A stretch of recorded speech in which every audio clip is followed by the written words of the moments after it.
pues hoy vamos a estar hablando sobre uno de los temas que muchas veces debería de ser fundamental,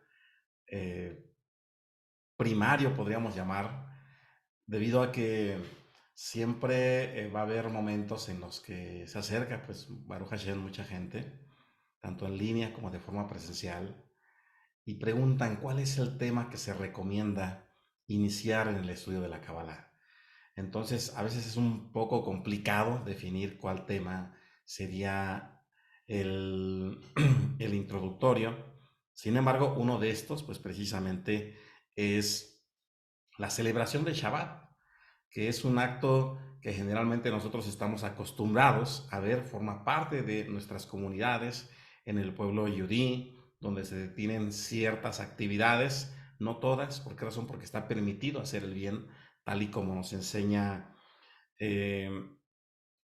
dos escuelas principales alrededor del siglo I antes de la era común, que recordemos, vamos a hablar en un momento un poco sobre estas escuelas de Rabbi Hillel y de Rabbi Shammai, que establecen dos perspectivas sobre la forma en la que se debería de celebrar esta ceremonia, esta festividad que nos permite, desde la perspectiva científica moderna, nos permite conectar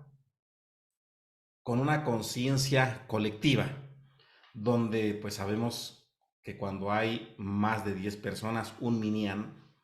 reunido, generalmente se puede convocar la asistencia de ciertas emanaciones, emanaciones que muchos traducen como ángeles, aunque en hebreo ángeles se traduce como malachim y que se hace referencia a mensajeros. Ahora, cuando se hace referencia a mensajeros, debemos de saber que el Zohar define a estos mensajeros no específicamente como seres angélicos, pueden ser el Magid, puede ser el Ibur, que son los términos que se le asignan a las almas desencarnadas que al irse de este mundo y debido a los méritos acumulados, les es permitido en algún momento, probablemente, estar al pendiente de sus seres amados. Es decir, un sádico, un justo, no siempre tiene que ser del pueblo judío, eso es muy importante. Hay muchas obras que son contadas de personas que no son parte del pueblo judío, que ayudan a muchísimas almas, y esa es una persona justa. Y entonces, describe el Zohar, estas personas tienen la opción, Boreolam dice, tienes la opción de quedarte entre el universo de Bria y el universo de Yetzirah para que puedas acompañar, ayudar a tus seres amados. Y muchos deciden precisamente permanecer ahí porque se dan cuenta de que pueden ayudar mucho más en el universo de Bria, estando desencarnados, que estando con las limitantes del mundo físico. Pues vean lo que dice Azuar, dice que hay esa maravillosa opción. Algunos otros, pues Baruch Hashem, sus méritos han sido tan grandes que son comparados a ángeles, pero son mensajeros que en este caso son, vamos a llamarlo, maestros que se han esforzado por llevar la luz, llevar la espiritualidad a cada vez más almas y entonces se convierten en guías momentáneas. Eso es el Magid que también se adhiere, el Ibur que también se puede adherir momentáneamente a una conciencia y darnos ciertos momentos de lucidez que podemos identificar cuando Baruch Hashem seguramente estamos estudiando o queremos obtener alguna respuesta o quizá estamos brindando un simple consejo a alguien y de pronto hemos mencionado que uno dice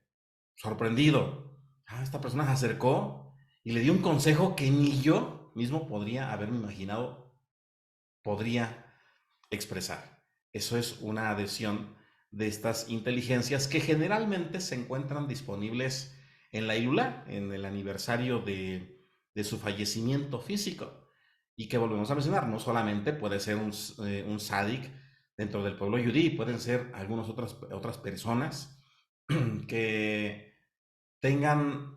o que hayan poseído en vida las cualidades o aptitudes que uno busca desarrollar. Pues por eso mencionamos, si de pronto alguien quiere trabajar con la sabiduría y de pronto conoce a alguien que trabajó mucho ayudando, Baruch Hashem, a las personas, entonces, ¿qué sucede? Bueno, pues tendremos nosotros la oportunidad de solicitar la guía de estos seres y está permitido según lo que establece Baruch Hashem la Kabbalah. Bien, entonces estas son las entidades que generalmente nos acompañan, dice el Zohar. Hay una función diferente en cada una de ellas. Una de ellas puede ayudarnos, Baruch Hashem, a presentar méritos delante de Boreolam. Y otra entidad es la que se encarga de generar, vamos a llamar, cierta defensa ante un sádic. Bien, entonces son energías, recordemos que en los universos superiores convergen el bien y el mal, inclusive hoy que vamos a hablar de Shabbat, debemos de recordar que la representación, por ejemplo, de las dos piezas del pan, las dos velas, la copa de vino, hace referencia a una integración de las fuerzas de el rigor y de la bondad, lo que muchas veces podríamos nosotros llamar como or o la luz, y lo que se conocería como el Mishpan, que es el juicio, que curiosamente Mishpan hace referencia también, además de juicio, hace referencia a la oscuridad. Entonces, por eso cuando hay rigor en una persona, significa que la oscuridad, Hazbe Shalom, es la que en ese momento podría estar rigiendo. Bien, y que pues obviamente se tiene que entender cuál es la causa que está ocasionando el rigor para poder cambiar el decreto. Bien, entonces, bueno, pues Baruch Hashem, que, que nosotros tengamos también la oportunidad de aprender mucho sobre esto. Y bueno, pues también muy importante, vamos a ver algunas reglas para que dejemos atrás lo que los sabios han mencionado como Yeridat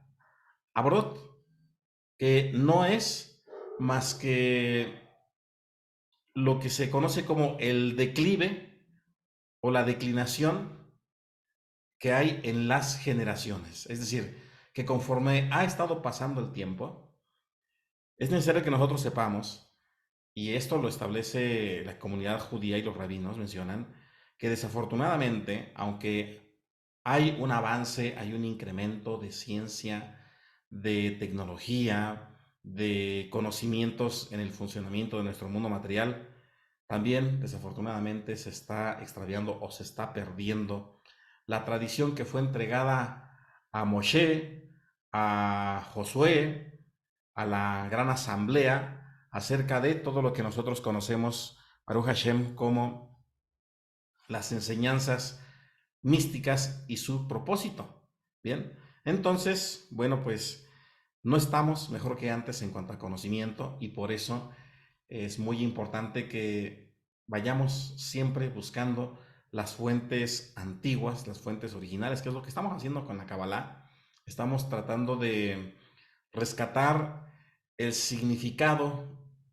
que había detrás de las prácticas místicas. Y a lo mejor una práctica tan sencilla como muchas veces mencionamos en temas de Shabbat. Recordemos que hay diferentes vertientes de judaísmo, cada quien tiene su explicación, aunque hay algo que ocurre dentro del judaísmo, y es que generalmente se respeta muchísimo la línea jaredí, la línea ortodoxa, de ahí surge generalmente el gran Rebe, y esto porque se preserva y se da una explicación de por qué razón se siguen ciertas normas específicas. Mencionábamos, por ejemplo, que cuando hacemos nosotros aquí un ceder, siempre decimos, ¿saben qué? Hay que conseguir fósforos de madera. ¿Para que sí? En Hanukkah, inclusive, muchas veces vemos, y lo hacemos con mucho respeto, personas que enseñan a encender el ceder de Hanukkah y sacan un encendedor que ya lo hemos mencionado, contiene gases, extractos fosilizados y eso, según lo que establece el halajá, es rigor. No podríamos encender una llama que representa la vida con elementos que en sus extractos tienen residuos fosilizados o que están en relación con la muerte. Entonces, esos pequeños detalles son muy importantes y que muchas veces van a marcar la diferencia entre que se genere una conexión de purificación adecuada o no. Entonces, bueno, de esto y mucho más, pues vamos a estar aprendiendo Ezra Hashem, acerca de este tema de aprender a celebrar el Shabbat desde una perspectiva dentro de la Kabbalah.